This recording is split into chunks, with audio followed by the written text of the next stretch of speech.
தற்போதைய அண்மை செய்தியை பார்த்துக் கொண்டிருக்கிறோம். பாலியல் புகாருக்கு உள்ளான நடன இயக்குனர் ஜானி மாஸ்டரை தற்போது Telangana film chamber of commerce அவர் மீது நடவடிக்கை எடுத்திருக்கிறது. உடன் பணியாற்றிய பெண் நடன இயக்குனர் அளித்த புகாரின் பேரில் அவர் மீது நடவடிக்கை எடுக்கப்பட்ட நிலையில் தற்போது அம்மாநில திரைத்துறையும் ஜானி மாஸ்டர் மீது நடவடிக்கை மேற்கொண்டிருக்கிறது. கூடுதல் விவரங்களோடு இணைகிறார் சிறப்பு செய்தியாளர் முகிலன். விவரங்களை பதிவு செய்யலாம். பாலா, இந்த வாரம் ஜானி மாஸ்டர் என்று கூறப்படக்கூடிய இந்த நடன கலைஞர் இவர் மீது ஒரு பாலியல் வன்கொடுமை வழக்கானது பதியப்பட்டது. 2019ஆம் ஆண்டு ஒரு துணை நடன கலைஞரை தொடர்ந்து பாலியல் வன்கொடுமை செய்ததாக அந்த புகார் ஒன்று பதியப்பட்டது. அதைத் தொடர்ந்து அவர் மீது எஃப்ஐஆரும் பதிவு செய்யப்பட்டு தற்போது விசாரணை நடைபெற்று வருகிறது. அப்படி இருக்கக்கூடிய சூழ்நிலை தற்போது தெலுங்கானா அந்த பிலிம் சேம்பர் அவர் மீது ஒரு நடவடிக்கை எடுத்திருக்கிறது.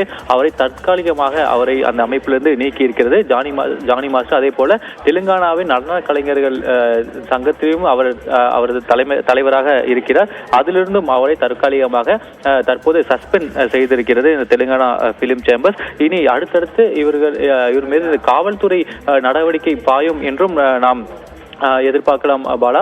ஏன்னா அந்த பாதிக்கப்பட்ட அந்த நடன கலைஞர் தன்னை தொடர்ந்து இந்த பாலியல் வன்கொடுமைகளுக்கு இந்த ஜானி மாஸ்டர் தன்னை வன்கொடுமை செய்ததாக புகார் அளித்திருந்தார். அவரது வீடு மட்டுமன்றி மற்ற இடங்களில், அதாவது மற்ற நாடுகளுக்கோ அல்ல மற்ற பகுதிகளுக்கோ இந்த ஷூட்டிங்காக செல்லும் போது அந்த இடத்திலும் தன்னை பாலியல் வன்கொடுமை செய்ததாக அந்த பாதிக்கப்பட்ட பெண்மணி புகார் அளித்திருந்தார்.